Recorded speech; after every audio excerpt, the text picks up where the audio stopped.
श्री सूत जी महाराज 88,000 महात्माओं से कहते हैं कि महात्मन कि द्वापरे समनो प्राप्ते तृतीये युगपर्यये जाता पराशराद्योगी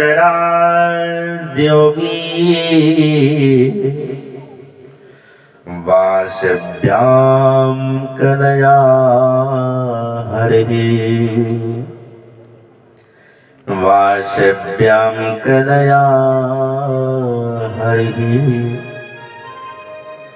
श्री सूत जी महाराज 88,000 महात्माओं से कहते हैं कि महात्मन भगवान की 24 अवतार को सुना, अब भगवान के नाम की महिमा सुन लो कि भगवान की महिमा कितनी बड़ी है। भागवत जी की रचना कैसे हुई। द्वापर युग का तृतीय चरण चल रहा है। सरस्वती नदी के किनारे पर भगवान श्री वेदव्यास जी महाराज एक दिन बड़ी चिंतित अवस्था में हैं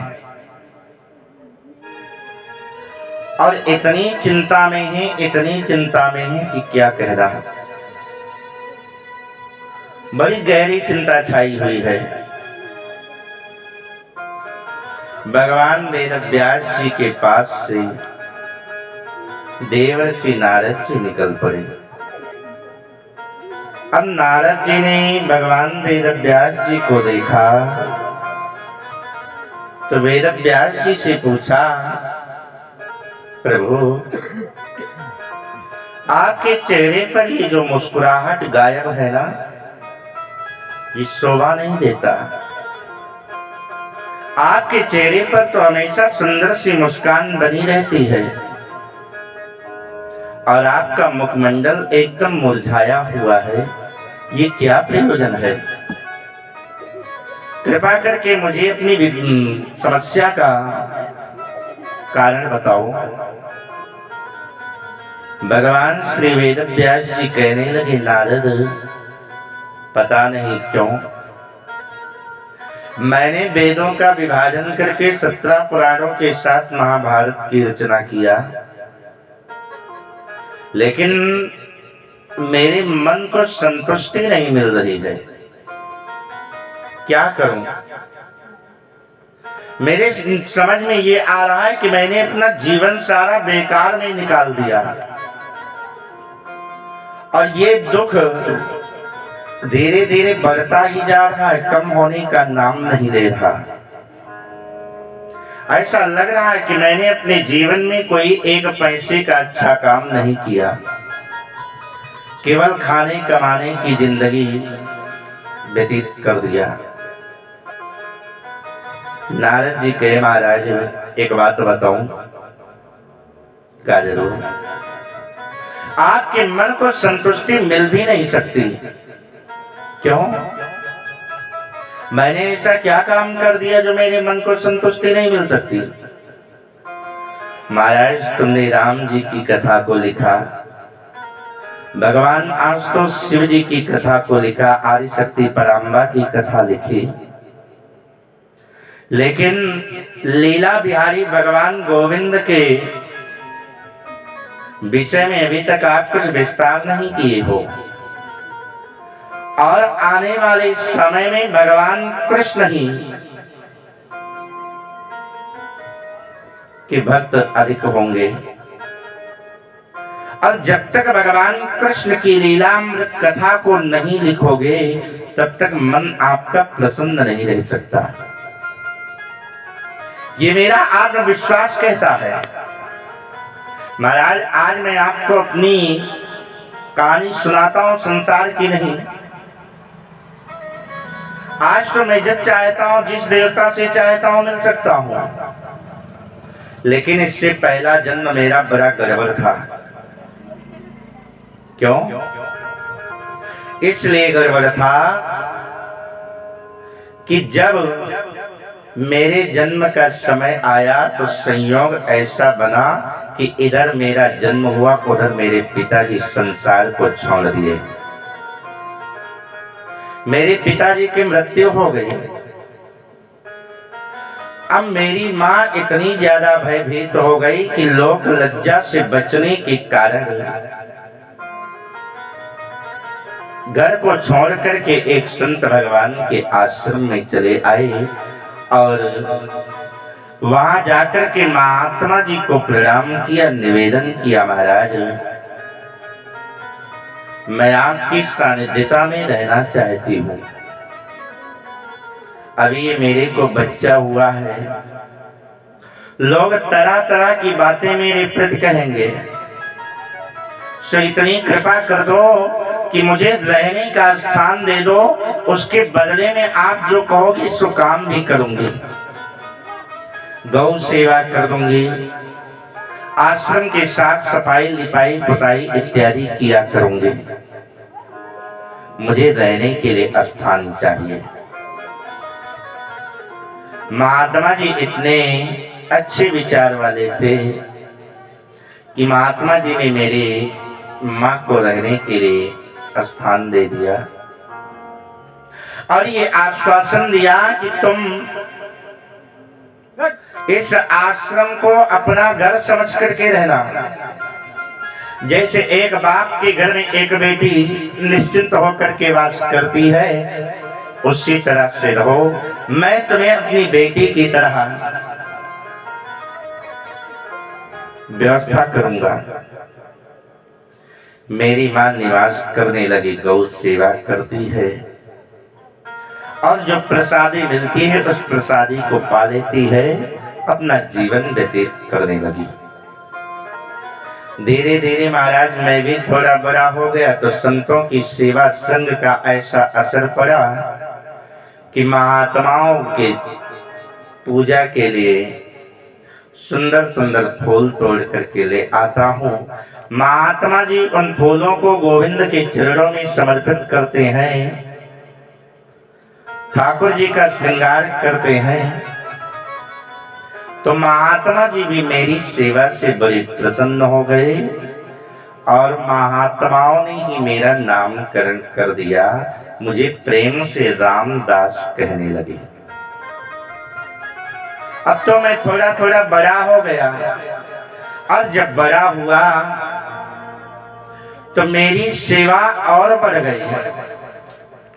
मैं प्रत्येक दिन बड़े प्रेम से पूजा के लिए पुष्प इत्यादि लेकर के आता हूँ, संत भगवान को देता हूँ। संत भगवान ठाकुर जी का श्रृंगार करते हैं। धीरे धीरे मैं भी भगवान का गायन करने लगा और मुझे अपार प्रसन्नता तो तब हुई जब आषाढ़ के महीने में 4 माह व्यतीत करने के लिए कुछ संत मेरे गुरुदेव भगवान के आश्रम पर आए। अब वो संत महात्मा जन आए तो सारे संत महात्मा जन पूजा पाठ करते हैं, शाम को सत्संग होता है और संतों का संग मिल जाने के कारण मेरा मन इतना ज्यादा पवित्र हो गया, इतना पवित्र हो गया, उन संतों से इतना ज्यादा घुल मिल गया कि मुझे ऐसा लग रहा है कि ये संत ही मेरे सर्वस्व हैं। बड़ी प्रसन्नता के साथ 4 महीने का समय बीतने वाला है और धीरे धीरे जब अंतिम समय आया कि कल ये सारे महात्मा जन इस आश्रम को छोड़ करके अपने अपने आश्रम पर चले जाएंगे, तो महाराज मेरे मन को बड़ी चिंता हो गई। मेरे मन में बार बार विचार आता है कि अब सत्संग नहीं मिलेगा, अब कथा सुनने को नहीं मिलेगी। महाराज जी, मैंने जो सुना था वो सच दिखा कि संसार में 2 तरह के लोग होते हैं, वो आज मुझे वास्तव में अनुभूति होने लगा। बाबा जी ने भी मानस में बताया है कि बिछड़ते एक प्राण हर ले, बिछड़त एक प्राण हर ले, बिछड़त एक प्राण हर ले, बिछड़त एक प्राण हर ले, बिछड़त एक प्राण हर ले, मिलत एक बार ऋण दुख दे, मिलत एक बार ऋण दुख दे। महाराज 4 महीने पहले उन संतों से मेरा कोई परिचय नहीं था और 4 महीने का संग इतना असर मेरे ऊपर डाल दिया कि संत लोग जाने की जब तैयारी किए तो मुझे ऐसा लग रहा है कि ये संत नहीं मेरे प्राण लेकर के जाएंगे। महाराज मुझे इतना दुख हुआ कि संतों के चरणों में जाकर के गिर पड़ा। महात्माओं से कहा प्रभु एक कृपा करोगे मेरे ऊपर? क्या बताओ? कृपा इतनी कर दो कि मुझे अपने साथ ले चलो। महाराज मेरी मांग जांच कोई नहीं, बस आपके श्रीमुख से सत्संग सुनने को मिल जाए, जो भी शीत प्रसादी मिल जाएगी उसी से अपना गुजारा कर लूंगा। महात्माओं ने कहा भैया ठीक है, कोई दिक्कत नहीं, चलिए। नारद जी कहते हैं जब महात्माओं का आश्वासन मिला तो मैं और प्रसन्न हो गया कि अब तो इन संतों का संग हमेशा मुझे मिलता ही रहेगा। लेकिन समस्या तो तब खड़ी हो गई जब मेरी माँ को इस बात की जानकारी हुई कि मेरा बेटा कल मुझे छोड़ करके चला जाएगा, तो मेरी माँ अपने आंचल को पसार करके संतों के चरणों में गिर पड़ी। कहने लगी प्रभु मेरे जीवन का एकमात्र सहारा यही मेरा बेटा रामदास है, जिसके सहारे मैं जी सकती हूँ, और अगर आप इसको लेकर के चले गए ना तो मैं तो ऐसे ही तड़प तड़प करके मर जाऊंगी। तो इतनी कृपा कर दो कि मेरे बेटे को मुझसे दूर ना करो। अब महात्मा जन इतने चक्कर में पड़ गए कि क्या करें समझ में नहीं आ रहा। अगर बेटे को लेकर के जा रहे हैं तो माँ मर जाएगी, और बेटे को नहीं लेकर के जा रहे हैं तो बेटा मरने को तैयार है। महात्माओं ने रात भर मंथन किया, सुबह हुई तो मुझे बुलाया, बड़े प्रेम से समझाया रामदास तुम्हें सत्संग की इच्छा है ना, माँ बाप की सेवा से बढ़कर के कोई सत्संग नहीं, पहले अपने माँ बाप की सेवा करो। और रही बात सत्संग की तो मैं तुम्हें एक ऐसा मंत्र दे रहा हूँ कि जब तुम्हारी इच्छा होगी एक बार भगवान का सानिध्य प्राप्त करोगे। जो बड़े बड़े योगी यदि सन्यासी नहीं प्राप्त कर पाए, इस मंत्र के प्रभाव से मैं अपनी तपस्या का पूर्ण फल दे रहा हूँ कि एक बार तुम्हें भगवान का साक्षात दर्शन होगा।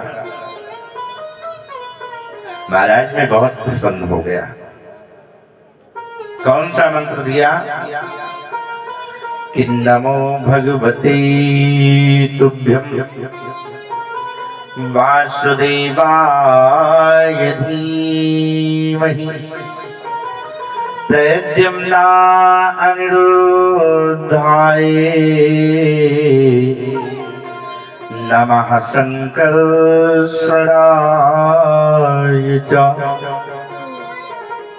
अब महात्माओं का आशीर्वाद कितने भगवान का एक बार दर्शन होगा और भगवान की दर्शन की लालसा लेकर के उस मंत्र को हृदय में धारण कर दिया। महात्मा जन तो चले गए लेकिन ये मन नहीं माना। महात्माओं के जाने के बाद मैं अपनी माँ के ऊपर बिगड़ गया। माँ, अगर आज तुम नहीं होती तो मुझे संतों के संग से कोई दूर नहीं कर पाता। ऐ भगवान, अगर तुम वास्तव में सबकी पुकार सुनते हो तो इतनी कृपा कर दो मेरी माँ मर जाए। महाराज, पता नहीं किस समय में ये शब्द कहा, भगवान ने मेरी आवाज सुन लिया और शाम को ही मेरी माँ मर गई। कैसे? गए थे गाय को धोने के लिए और उसके पैर के नीचे एक काला नाग पड़ गया। सो काले नाग ने डस लिया, माँ समाप्त हो गई। अब माँ के मर जाने का गम, उधर संतों के चले जाने का गम मेरे समझ में नहीं आ रहा, मैं क्या करूं। मैंने उस समय केवल रोने का काम किया। प्रभु, मैं क्या करूं, कुछ समझ में नहीं आ रहा है। संतों का संग भी चला गया और माँ भी चली गई। अब मैं जाऊं तो कहां जाऊं। किसी तरह से माँ की अंत्येष्टि करवाई। अंत्येष्टि क्रिया इत्यादि पूरा हो जाने के बाद अब तो मैं निश्चिंत हो गया। कोई रोकने वाला नहीं, कोई टोकने वाला नहीं, जो चाहे सो करूं। अब महाराज मैं निकल गया जंगल और जंगल में जाने के बाद इस मंत्र का बड़े प्रेम से गायन किया। श्रद्धा और विश्वास के साथ इस मंत्र को गाया और जब मंत्र को गाया तो संतों का आशीर्वाद था। एक बार मुझे भगवान नारायण के दर्शन प्राप्त हुए। भगवान नारायण का सुंदर सा स्वरूप मैंने देखा। अब मेरे मन की प्रसन्नता इतनी बढ़ गई कि मैं उन्हें शब्दों में नहीं बता सकता। मेरे कई जन्मों के आज एक साथ भाग्य उदय हो गए जो भगवान का साक्षात दर्शन किया। लेकिन उस सुंदर सी छवि ज्यादा देर तक नहीं रुकी। थोड़ी ही देर के बाद परमात्मा का पावन स्वरूप गायब हो गया और जब भगवान का वो स्वरूप मेरी नजरों से दूर हो गया तो मेरे मन में तो बार बार यही इच्छा हो रही है कि मैं उसी स्वरूप का दर्शन करता रहूं। फिर मैंने उस मंत्र का बहुत गायन किया लेकिन दोबारा दर्शन नहीं मिल पाया। और जब दर्शन दोबारा नहीं मिला, बार बार भगवान का स्मरण करने लगा तो आकाशवाणी होती है कि नारद, अगर तुम चाहते हो कि मैं इस स्वरूप का साक्षात दर्शन करता रहूं तो तुम तपस्या करो। अब की बार तुम दासी के गर्भ से जन्म लिए हो, अगला जन्म तुम्हारा ऐसा होगा देवर्षि के रूप में, जब चाहोगे तब मेरा दर्शन कर पाओगे।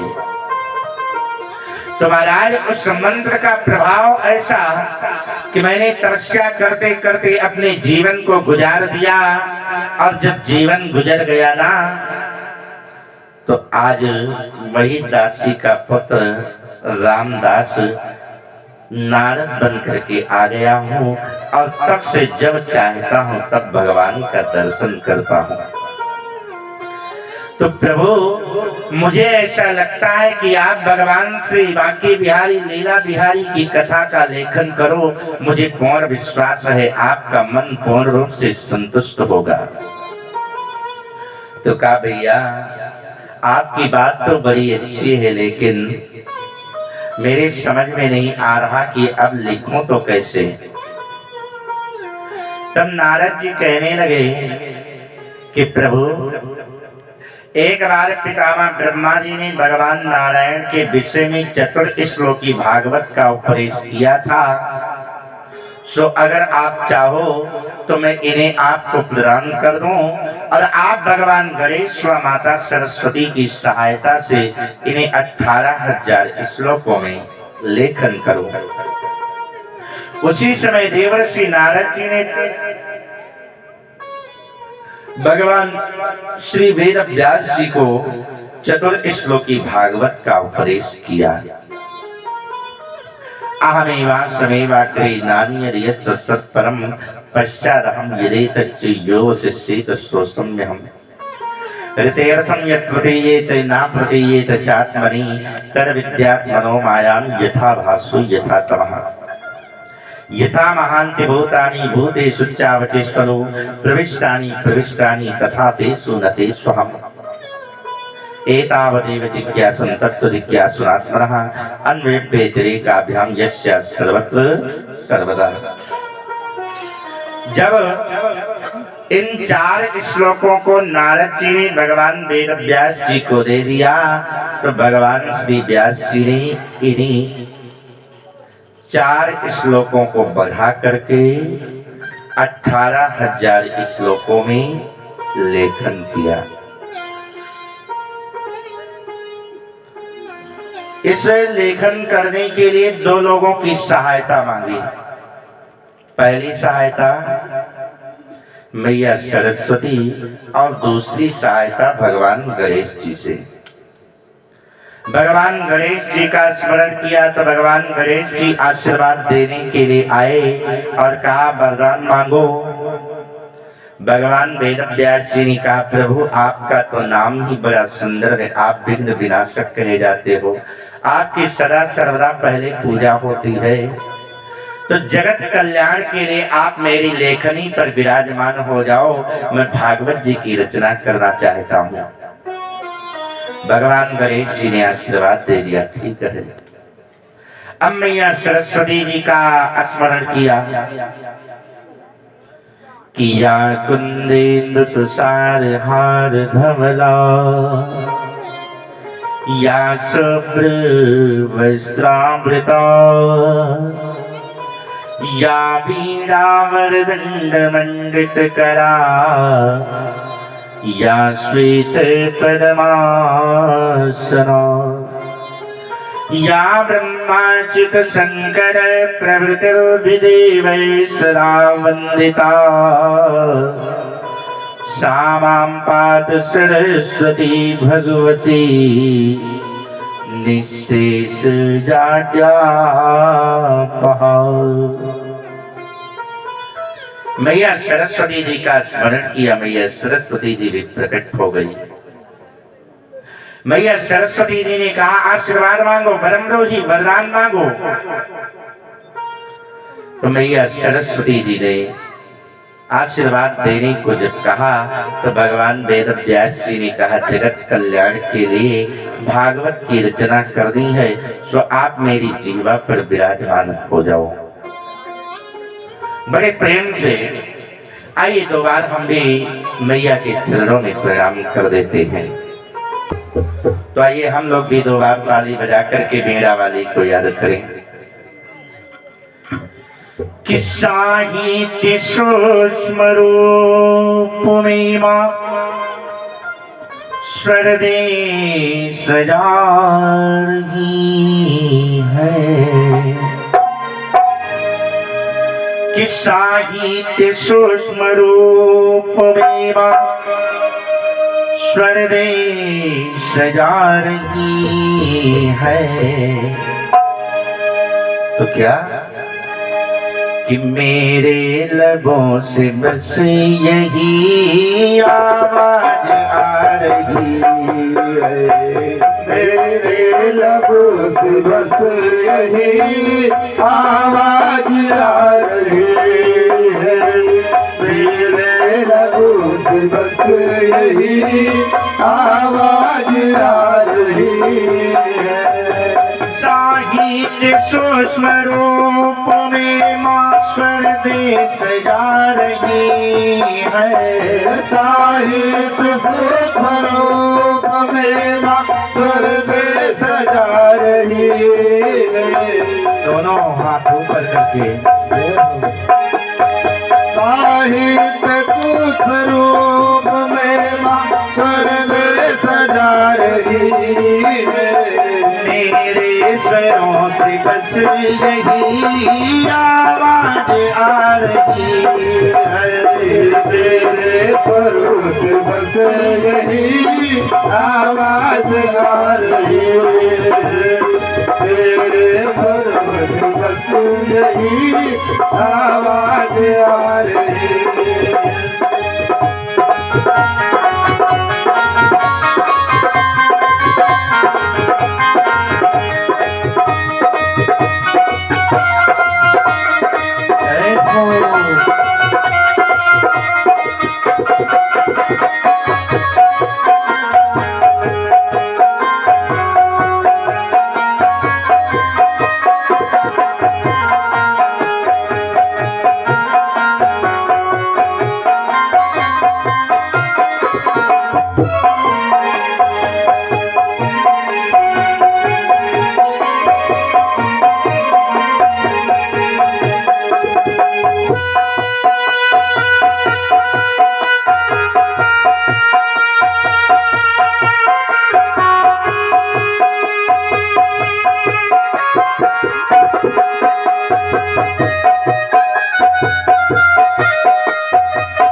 हर स्वर में माँ के शांति स्वर, माँ श्वेतांबरी में है।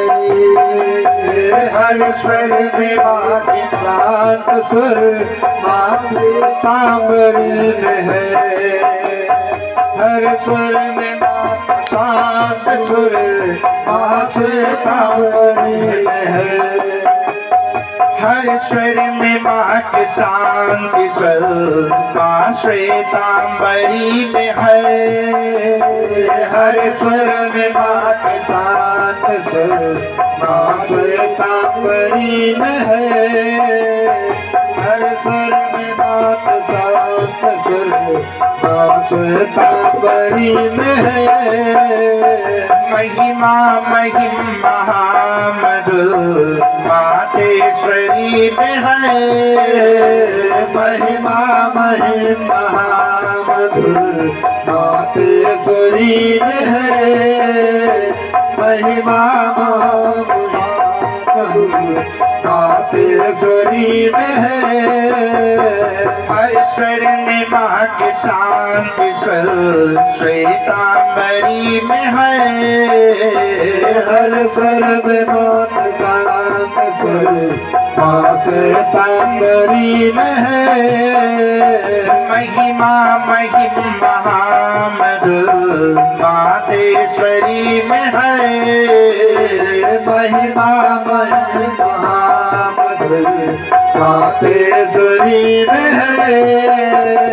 पानी विराज पानी में माँ, पानी विराज पानी में माँ, पानी विराज पानी में माँ, वीणा बजा रही है।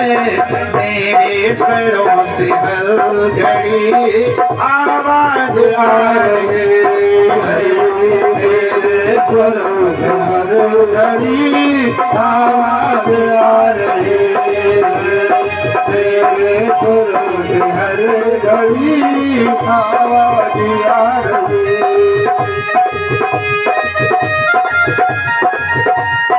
जय हो अजय तालिया।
माता पिता तुम्ही हो माँ, तेरी ज्योति जगमगाए। माता पिता तुम्ही हो माँ, तेरी ज्योत जगमगाए। माता पिता तुम्ही हो माँ, तेरी ज्योत जगमगाए। माता पिता तुम्ही हो माँ, तेरी ज्योति जगमगाए। माता पिता तुम्ही हो माँ, तेरी ज्योति जगमगाए। सारी कला की कल्पना तेरे ही गुण को गाए। सारी जगत कल्पना तेरे गुण को गाए। सारे जात कल्पना तेरे गुण को गाए। करता का कर्म करके माँ, करता का कर्म करके माँ, करता का कर्म करके माँ, कर्तव्य करा रही है। तेरे स्वरों से बस यही आवाज आ रही है। तेरे स्वरों से बस यही आवाज आ रही है।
साहित्य सूक्ष्म रूप में संदेश जा रही है।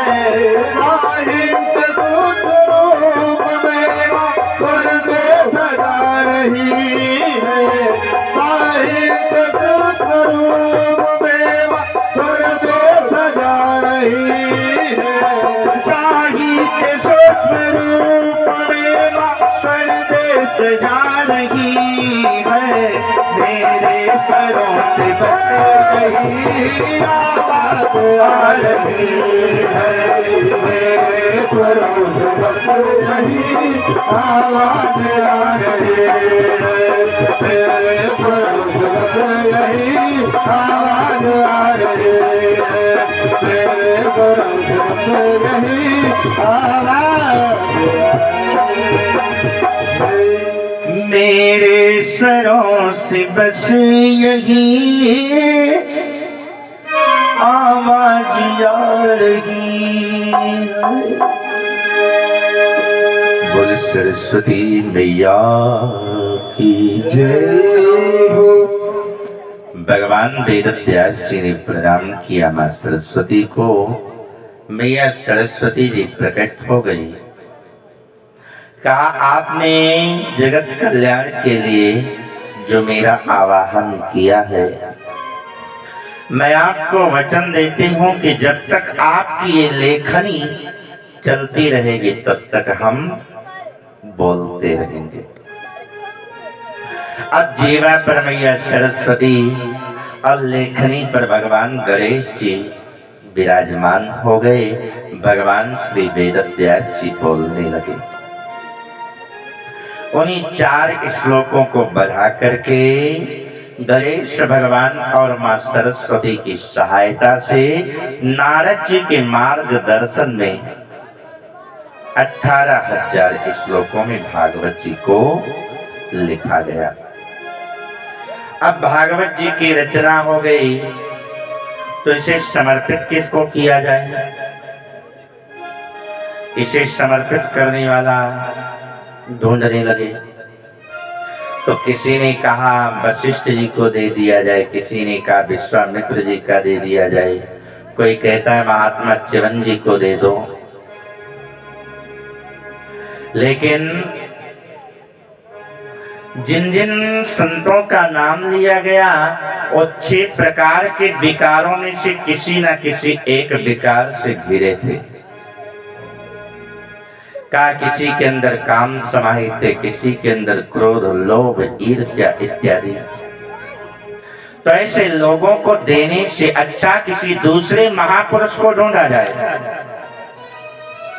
भगवान वेदव्यास जी ने अपने बेटे सुखदेव जी को बुलाया और सुखदेव जी को ही भागवत जी को समर्पित कर दिया कि सुखदेव अब तुम जानो, तुम्हारा काम जाने। ये परमहंसों की संगीता है। सुखदेव जी ने इस पोथी को अपने हृदय में धारण कर दिया और सुखदेव जी इस कथा के प्रथम वक्ता माने गए हैं। सुखदेव प्रबोधज्ञे सर्वशास्त्र विशारद एतत् कथा प्रकाशे मद अज्ञानम विनश्यति। सुखदेव जी ने भागवत जी को ग्रहण किया। अब कहा और क्या जानने की इच्छा है? तो कहा भागवत जी की रचना हो गई। भागवत जी के मुख्य प्रवक्ता जो हैं उनके जन्म की कथा को सुन लिया। अब मैं जानना चाहता हूं कि सुखदेव जी ने इस कथा को सबसे पहले किसको सुनाया है। ये जानने की मेरी प्रबल इच्छा हो रही है। कहा अच्छा तो सुनो। आपकी इच्छा कृष्ण चरित्र सुनने की है ना?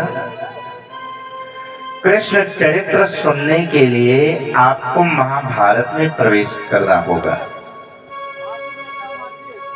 महाभारत में प्रवेश किया क्योंकि महाभारत से ही कृष्ण कथाओं का उदय होता है। श्री सूत जी महाराज कहते हैं सुनो कि यदा मृधिका रव संजयाना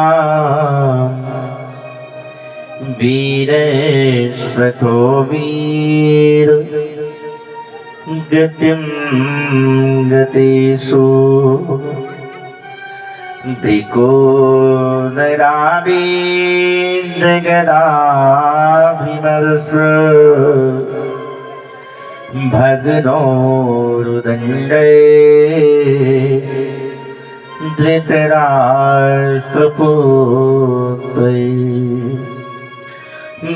भगनोरुदण्डे धृतराष्ट्रपुत्रै।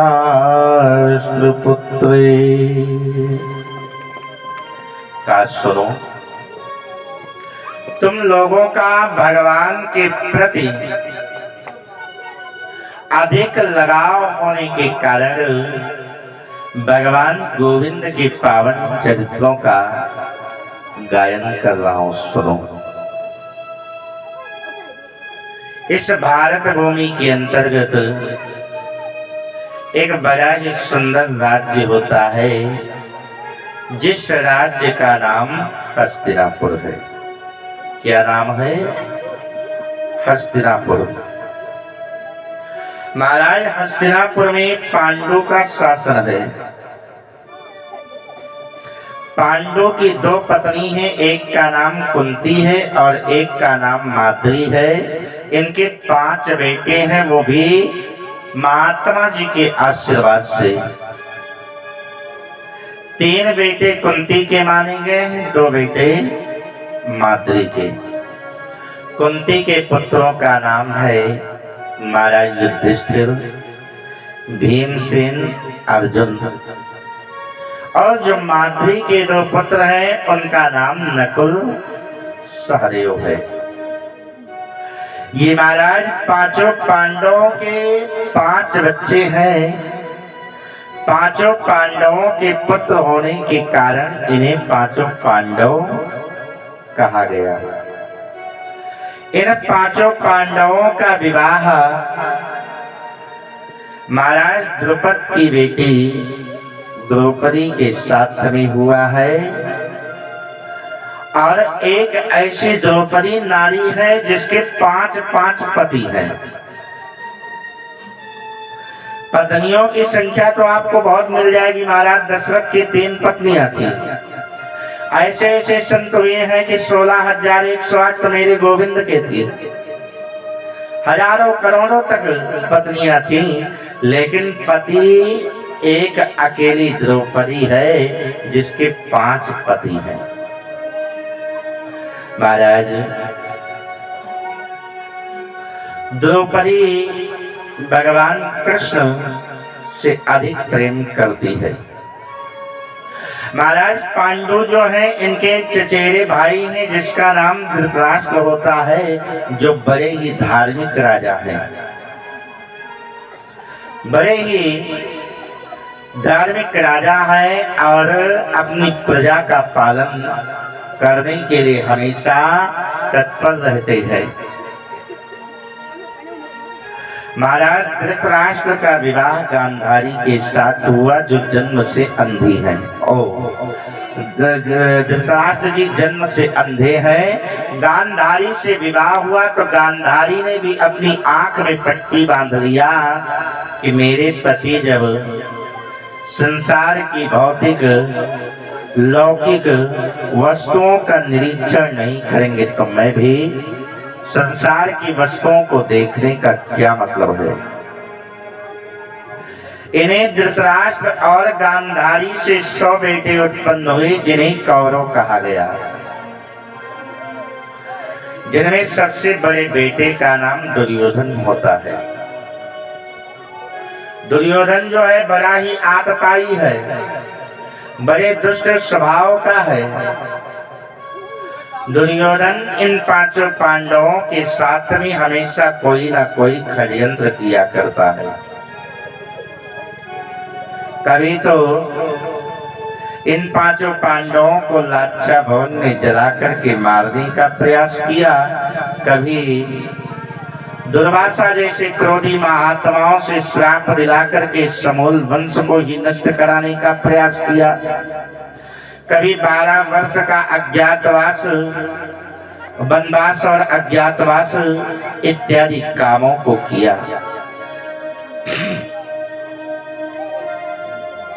लेकिन जिसके स्वयं रक्षक भगवान गोविंद हो उसका कौन बुरा कर सकता है। इन्हीं 5 पांडवों की पत्नी द्रौपदी के कारण महाभारत का भीषण संग्राम भी हुआ। ये दुर्योधन जो है द्रौपदी के ऊपर इतना आसक्त हो जाता है कि एक बार ये मौका पा गया कि 5 पांडवों में से कोई भी एक नहीं है, और जब कोई नहीं होता है तो द्रौपदी अपनी अट्टालिका पर श्रृंगार कर रही थी। श्रृंगार करते हुए द्रौपदी को देखा तो दुर्योधन के मन में गलत भाव आया और गलत विचार से द्रौपदी के पास पहुंचने के लिए लालायित हो गया। लेकिन 5 पांडवों ने अपने भवन की सुरक्षा में कोई कोर कसर नहीं छोड़ी थी। तो महाराज 5 पांडवों ने अपने घर की सुरक्षा में कोई कोर कसर नहीं छोड़ी। जैसे हम लोग अपने घर की सुरक्षा में कोई कसर नहीं छोड़ते, ठीक उसी प्रकार से पांचों पांडवों ने भी अपने घर की सुरक्षा के लिए विशेष इंतजाम किए हैं। कहीं पर इलेक्ट्रिक लाइन है, कहीं पर कांच के टुकड़े हैं, कहीं पर पानी भरा हुआ है, कहीं पर ऊंची ऊंची खाइयां बनी हैं। और ये इतना व्याकुल हो चुका है, ये इतना काम आसक्ति हो चुका है कि द्रौपदी के पास पहुंचने के लिए लालायित है। आइए दोबारा भगवान नाम संकीर्तन कर देते हैं।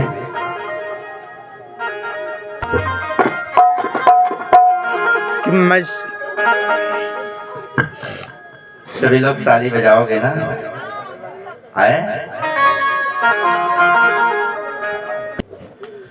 कि गोविंद माधव श्याम बोल राम राम राम। गोविंद माधव श्याम बोल राम राम राम। गोविंद माधव श्याम बोल राम राम राम। गोविंद माधव श्याम बोल राम राम राम। गोविंद माधव श्याम बोल राम राम राम। गोविंद माधव श्याम बोल राम राम राम। मोह दशरथ राज दुलारे, मोह दशरथ राज दुलारे, मोह दशरथ राज दुलारे, मोह दशरथ राज दुलारे, कौशल्या जी के राम। गोविंद माधव श्याम बोल राम राम राम। गोविंद माधव श्याम बोल राम राम राम।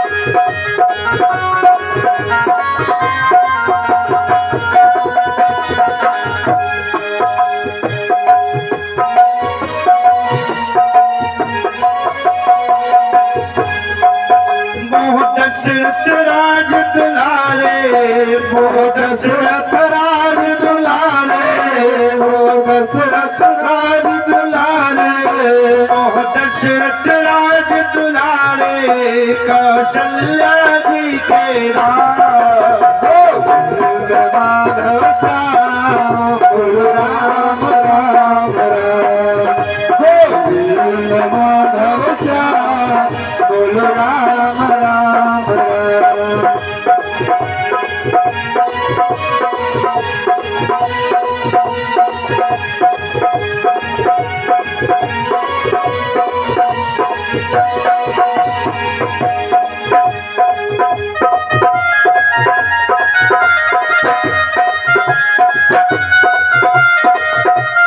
दोनों हाथ पकड़ लिए, जय हो।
सच्चिदानंद भगवान की जय हो, आनंद कंद सरकार की जय हो।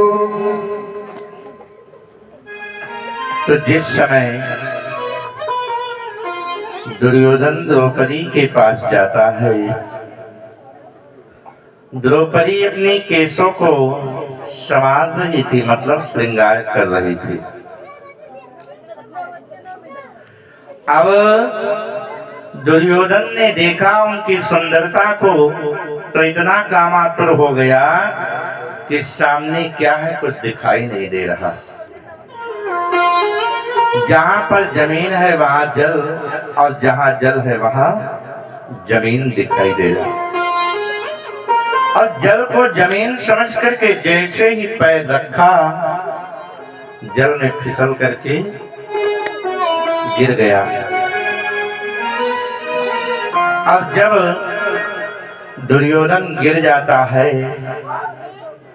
तो ना चाहते हुए द्रौपदी को हंसी आ गई, और हंसी में एक शब्द निकल गया, अंधे की अंधी औलाद।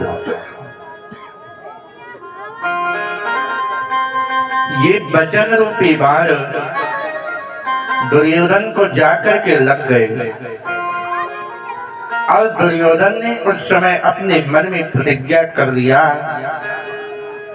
कि द्रौपदी, तुमने तो आज एकांत में अकेले में मुझे अंधे की अंधी औलाद कही है, लेकिन एक दिन ऐसा समय आएगा कि मैं तुम्हें नग्न करके बीच सभा में अपनी जांघों पर बिठाऊंगा। उस समय सारी सभा तुमको देखेगी। इतना कहने के बाद दुर्योधन चला आया। जब दुर्योधन आया तो दुर्योधन के मन में एक विशेष प्रकार की चिंता बन गई। कौन सी चिंता? कि भीमसेन जैसे पांडवों के होते हुए द्रौपदी को मैंने अगर स्पर्श कर दिया तो पांडव मुझे छोड़ेंगे नहीं, और मैंने ऐसी प्रतिज्ञा तो करके गलत किया है। इनके यहाँ एक मामा है, मामा का नाम जानते हो? क्या नाम है? शकुनी है। तो शकुनी मामा ने अपने भांजे को उदास देखा, कहा भांजे क्या बात है, क्यों इतना परेशान हो? तो शकुनी ने दुर्योधन ने कहा, मामा मैंने ऐसी प्रतिज्ञा कर लिया है, क्या ये मेरी प्रतिज्ञा पूरी होगी? मुझे तो नहीं लगता। तो शकुनी ने इन्हें सलाह दिया,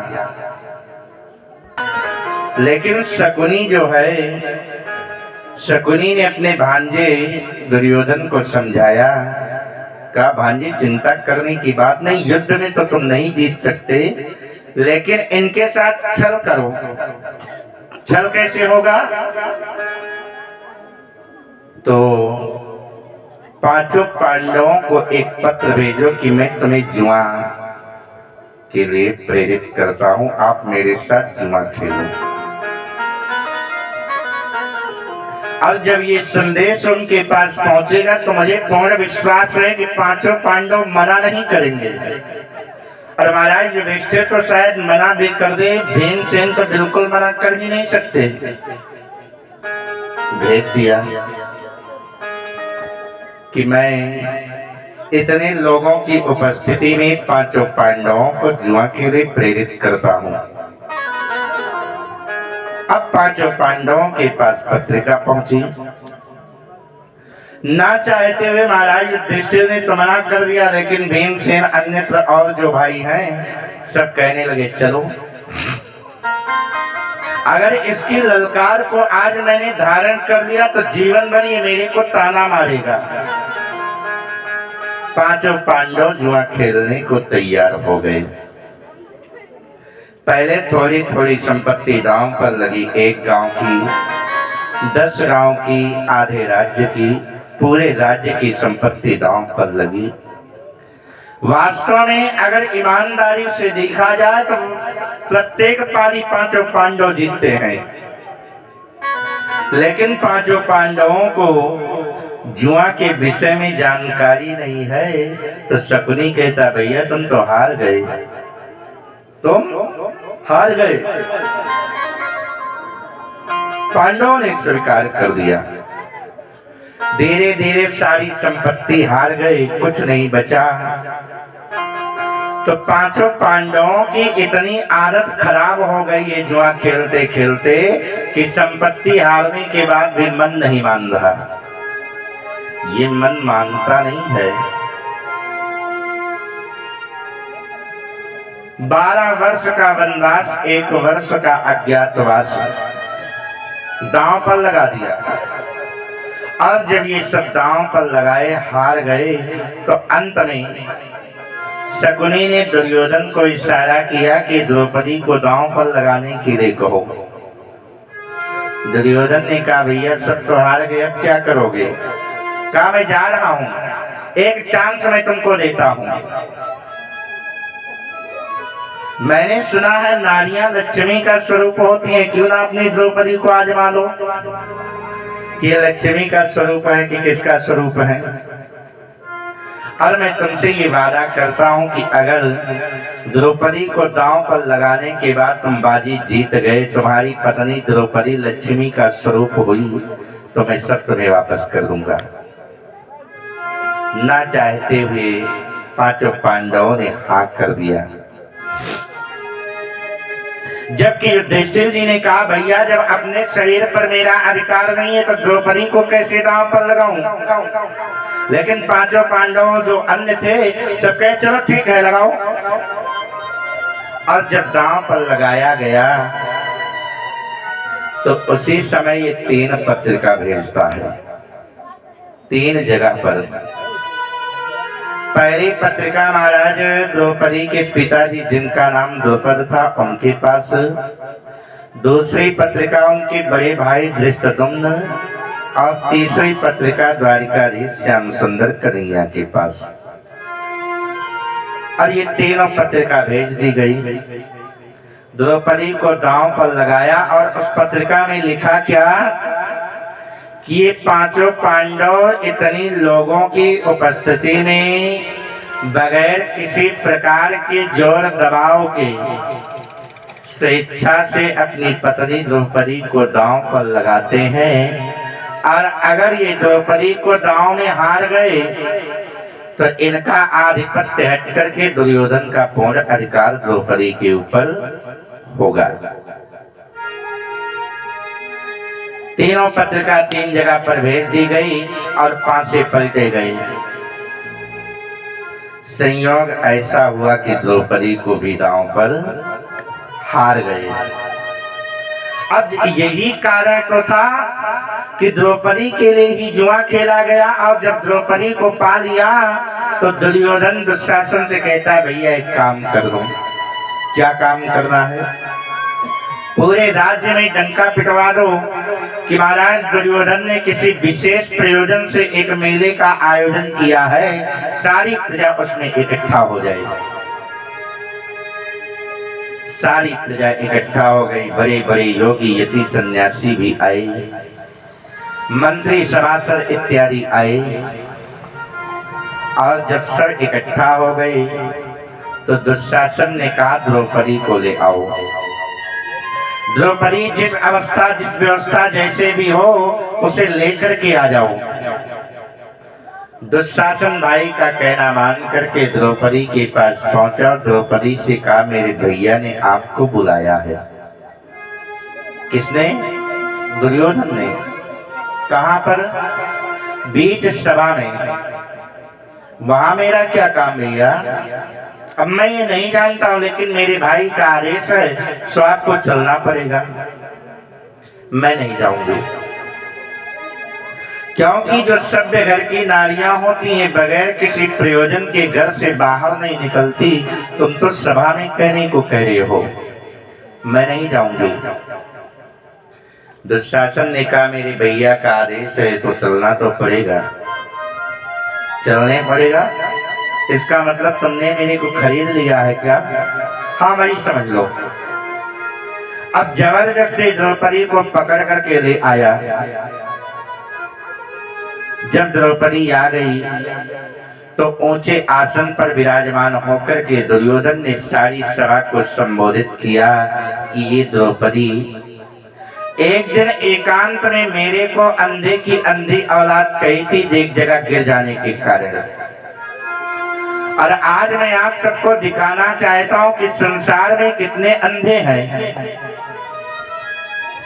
उसी समय भाई दुशासन को आदेश दे दिया कि इसकी साड़ी को खींच लो। अब द्रौपदी ने देखा तो द्रौपदी का ये पागल हो गया है क्या? मरान हो चुका है। इतने लोगों के सामने क्या ये मेरी साड़ी को खींच पाएंगे? ये लोग देखेंगे तमाशा। लेकिन साड़ी को दुशासन ने पकड़ लिया, खींचना शुरू कर दिया। और जब खींचने लगे तो महारानी द्रौपदी ने सबसे पहले भीष्म पितामह द्रोणाचार्य और कृपाचार्य की तरफ करुणा भरी निगाह से देखा। कहा महाराज आपके होते हुए क्या एक नारी का यही सम्मान होगा? एक नारी के साथ इस तरह से अत्याचार होगा तब तो डरते ही रसातल में चली जाएगी। मेरी रक्षा करो। लेकिन ये भीष्म पितामह द्रोणाचार्य इत्यादि सर झुका करके बैठ गए, मानो मना कर दिया, मैं आपकी सहायता नहीं कर सकता। दूसरी बार पांचों पांडवों की तरफ देखा, वो भी सर झुका दिए और आधी से ज्यादा साड़ी खुल गई। पांचों पांडवों ने मना कर दिया, भीष्म पितामह द्रोणाचार्य ने मना कर दिया। तो अंत में किसकी याद आई? भगवान द्वारिकाधीश की, गोविंद अब मेरी रक्षा करो। अगर अब मेरी रक्षा करने के लिए आप नहीं आए तो भाई बहन का रिश्ता कलंकित हो जाएगा। और यहाँ पर जितने लोग हैं सब तमाशा देखने वाले हैं, सब मुझे नग्न अवस्था में देखना चाहते हैं, आप मेरी रक्षा करो। द्रौपदी करुणा भरे शब्दों से भगवान का स्मरण करने लगी, प्रभु आपको आना पड़ेगा। आइए द्रौपदी की तरफ से हम लोग भगवान को याद करें। प्रभु आज एक नारी के मान सम्मान की बात है तो आपको आना तो पड़ेगा ही। कैसे द्रौपदी हाथ जोड़ करके अश्रुधारा प्रवाहित करते हुए भगवान से कहती है, मेरे श्याम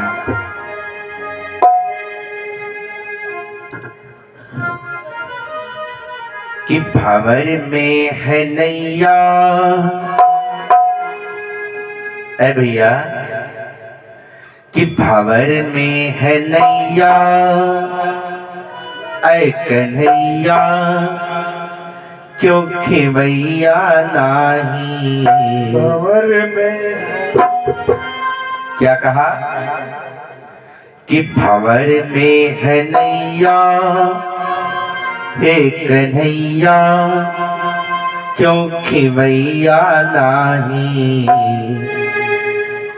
और कि कृष्ण कन्हैया हमारे भैया क्यों सुनैये नाही। कृष्ण कन्हैया हमारे भैया क्यों सुनैये नाही।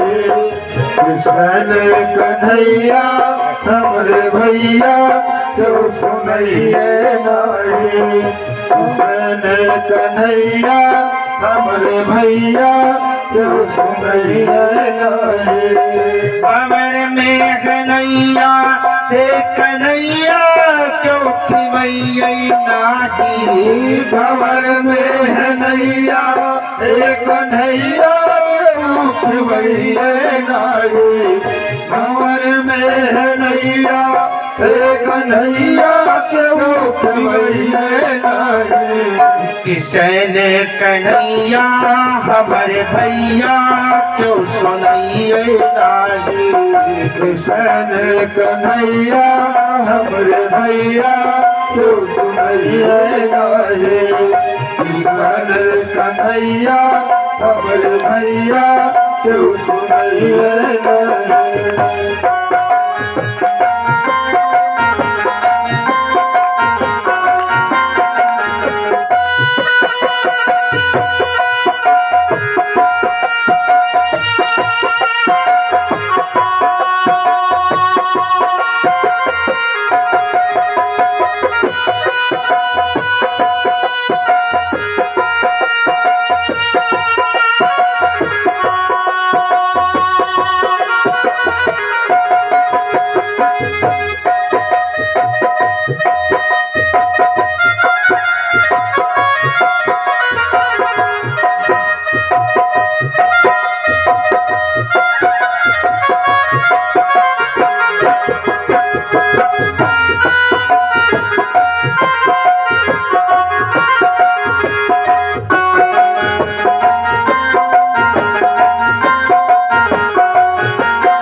कैसे कैसे लोग हैं।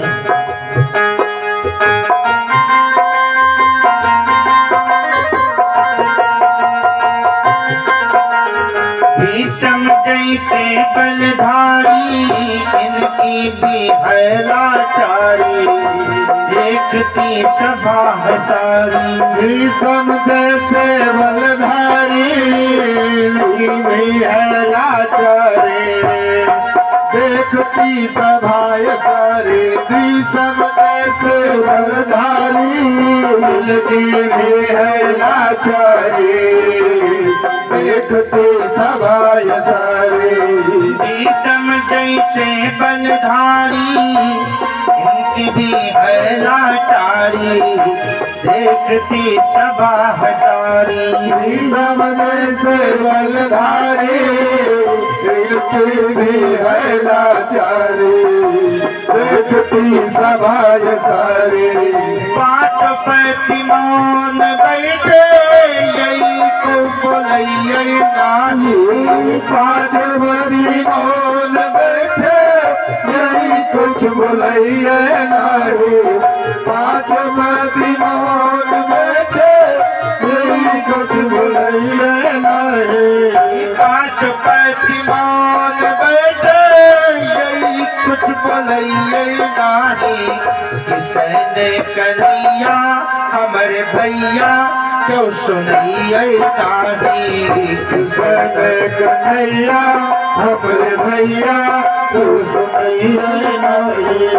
किसने कन्हैया हमारे भैया क्यों सुनैये नाही।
जब द्रौपदी ने भगवान को करुणा भरे शब्दों से याद किया, भगवान के कान में आवाज पहुंची तब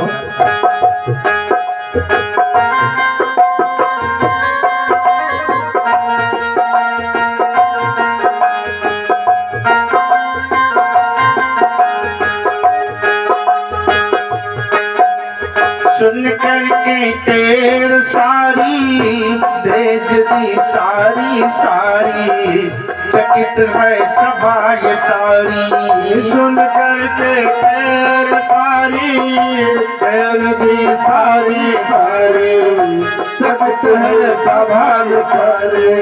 सुन करके तेर सारी तेर दी सारी सारी, चकित है सभा ये सारी। सुन करके तेर सारी भेज दी सारी सारी, चकित ये सभा सारी। सुन करके तेर सारी तेर दी सारी सारी, चकित है सभा ये सारी। हरि के बिना विपदा और क्यों हरैये नाही। हरि के बिना विपदा और क्यों हरैये नाही। हरि के बिना विपदा और क्यों हरैये नाही। हरि के बिना विपदा और क्यों हरैये नाही। और दोनों हाथ ऊपर कर दीजिए जिनको जिनको भगवान ने दिया है। किसने कन्हैया हमारे भैया क्यों सुनैये नाही। किसने कन्हैया हमारे भैया क्यों सुनैये नाही। किसने कन्हैया हमरे भैया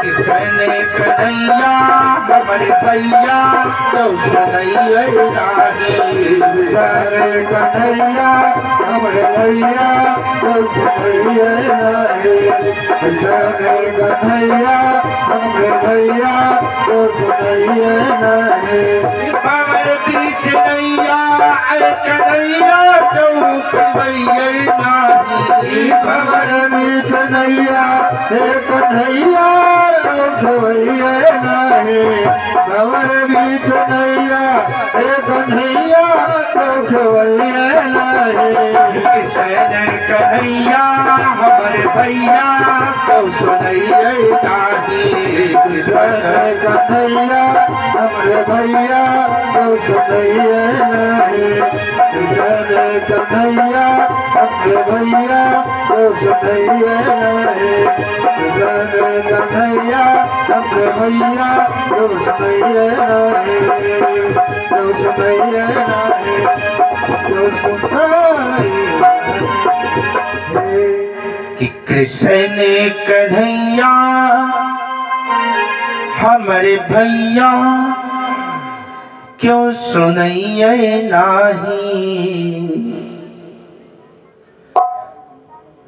जब सबके दरवाजे बंद हो गए तब भगवान द्वारिकाधीश को याद किया, गोविंद आज मेरी इज्जत दांव पर है और अगर आज मेरी इज्जत बचाने के लिए ना आए ना तो समझ लीजिए कि संसार में जो भाइयों के प्रति बहनों का विश्वास होता है वो विश्वास संसार से उठ जाएगा। अब द्रौपदी जी ने भगवान का स्मरण किया। भगवान द्वारिकाधीश के कानों में आवाज पहुंची। भगवान उस समय मैया रुक्मिणी जी के साथ में चौसर खेल रहे थे। भगवान की पारी है। भगवान एकाएक उठ करके खड़े हो गए। जब खड़े हो गए रुक्मिणी जी भयभीत हो गई। कोई अज्ञानता हुई क्या जो प्रभु अचानक खड़े हो गए? क्या बात है? भगवान ने कहा, रुक्मिणी आज मेरे को मेरी बहन याद कर रही, मुझे जाना पड़ेगा। पैदल जाओगे? जरूर।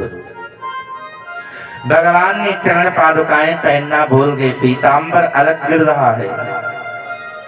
गरुड़ जी ने देखा, गरुड़ जी आए, प्रभु आप पैदल जाओगे तब तो मेरी मर्यादा खूब बनेगी, आप मेरी पीठ पर विराजमान हो जाओ, मैं आपको लेकर के चलूं। गरुड़ ने कहा तो भगवान कहने लगे, गरुड़ मैं तुम्हारी सेवा से बहुत प्रसन्न हूं, लेकिन आज मैं जितनी जल्दी पहुंचना चाहता हूं आप नहीं पहुंचा पाओगे। गरुड़ के अंदर अभिमान उत्पन्न हो गया।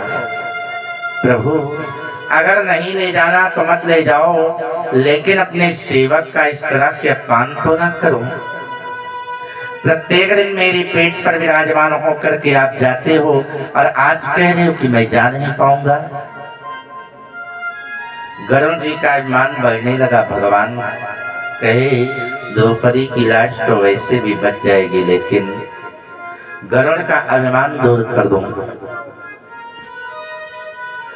गरुड़ जी से कहा, गरुड़ ये तुम्हारा सौभाग्य है कि मैंने तुम्हें अपना सेवक बनाया है, बाकी ये कहो कि मैं तुम्हें लेकर के चलता हूं तुम्हारी औकात नहीं है। गरुड़ ने कहा, प्रभु फिर गलत बोल रहे हो। भगवान कहने लगे, संत ने लिखा कि मेरे हो गरुड़ मार्ग महामोही, मिलव गरुड़ मार्ग महामोही, मिलव गरुड़ मार्ग महामोही, कवन भाति समझाव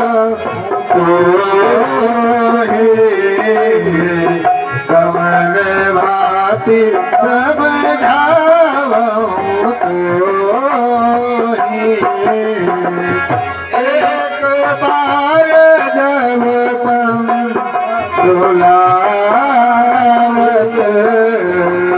एक बार जब पंखुलावत, 10,000 योजन गति धावत, 10,000 योजन गति धावत।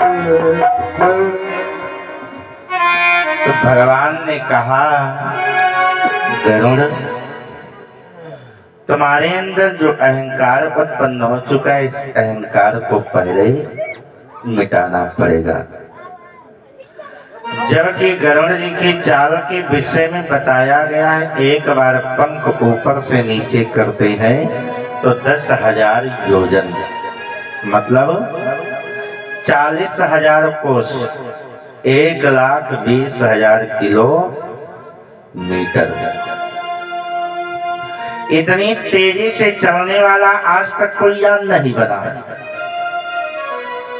लेकिन भगवान ने देखा कि ये अहंकार इनके अंदर उत्पन्न हो चुका है, तो इनके अहंकार को दूर करने के लिए प्रभु ने कहा, मात्र ये अंगुली कनिष्ठिका तुम्हारी पेट पर रखूंगा, और एक कदम आगे बढ़ गए तो आज से वैकुंठ का शासन तुम्हारे हाथ में, मैं तुम्हारी सेवा करूंगा।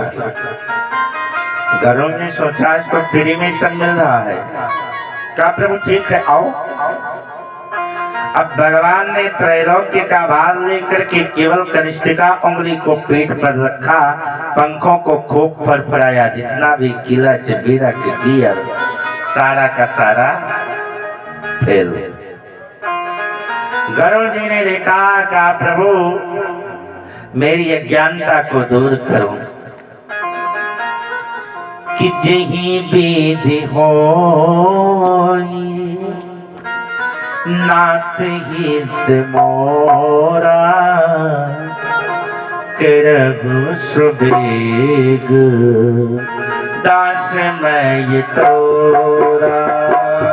जही विधि होई नाथ हित मोरा, जही विधि होई नाथ हित मोरा, करहु सुबेग दास मैं तोरा, करहु सुबेग दास मैं तोरा। गरुड़ जी का भगवान ने अभिमान दूर किया, और जैसे ही द्रौपदी ने याद किया, भगवान को 1 मिनट का भी समय नहीं लगा। भगवान ने द्रौपदी से कहा, बहन आंख उगाड़ करके देख तो, तेरा भाई तेरे सामने है। भगवान द्वारिकाधीश को जब द्रौपदी ने समझ लिया आ गए, तब द्रौपदी का विश्वास बढ़ गया, और द्रौपदी ने ललकारते हुए दुशासन, दुर्योधन सबको कहा कि तारत भीड़ बढ़ी द्रौपदी जस हंसनि पौरत फाटत काई, 28 छात लगी दुर्गा कन्या के सियारा हले छितराई। अब बोलल दाई ददाई के बोलल, एड़ी उठाई के पाँव उठाई। अब बाटे खड़ा बीरना अब देखब, बाघ बियानी बके कर माई।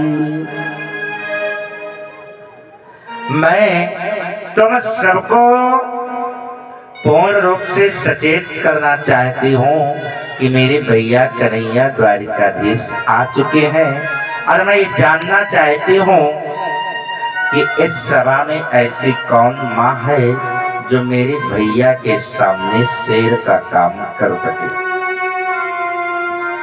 जब ये बात भीष्म पितामह जी ने सुना कि मेरे गोविंद आ चुके हैं, और भगवान ने ये आश्वासन भी दे दिया द्रौपदी को कि बहन वो दिन मुझे याद है जब सुदर्शन के द्वारा मेरी अंगुली कटी थी, तुमने पट्टी बांधी थी। उस पट्टी का इतना ज्यादा ब्याज बढ़ चुका है कि मूलधन तो वैसे का वैसे रहेगा और ब्याज में ही तुम्हारी मर्यादा बचाऊंगा। अब तुम्हारी लाज बचाने के लिए अगर द्वारिका नगरी को बेचना पड़े तो मुझे कोई संकोच नहीं है, निश्चित होकर के बेच दूंगा। और बेचने के बाद जो धन मिलेगा ना, उससे केवल कपड़े खरीदूंगा, और उससे भी अगर काम नहीं चला तो लक्ष्मी का नीलांबर, अपना पीतांबर भी उतार दूंगा। जब ये बात सुना द्रौपदी ने पूर्ण विश्वास हो गई, जय जयगान होने लगा। भीष्म पितामह जी ने दुर्योधन से कहा, दुर्योधन अभी भी समय है, सुधर जाओ, कहीं भगवान का क्रोध बढ़ गया ना तो त्रिकुट विलास सृष्टि लय हुई। एक के अपराध के कारण सारी सृष्टि आज हृदय में समाहित हो जाएगी। भगवान के आगमन पर दुर्योधन दुशासन गोविंद के चरणों में प्रणाम किए, प्रभु क्षमा कर दो। द्रौपदी की लाज भगवान ने आज बचाई। इस कथा से हमें सीख मिलती है कि अगर भगवान के चरणों में हमने कुछ समर्पित किया है कभी भी, तो भगवान कभी हमारा अहित नहीं होने देंगे। 2 अंगुल की पट्टी के बदले भगवान अपनी द्वारिका नगरी बेचने के लिए तैयार हो गए, अपने वस्त्रों को उतार कर देने को तैयार हो गए। अब द्रौपदी की लाज भगवान ने बचाई। समय आने पर 12 वर्ष का वनवास, 1 वर्ष का अज्ञातवास पूरा करके भगवान के साथ 5 पांडव आए। जब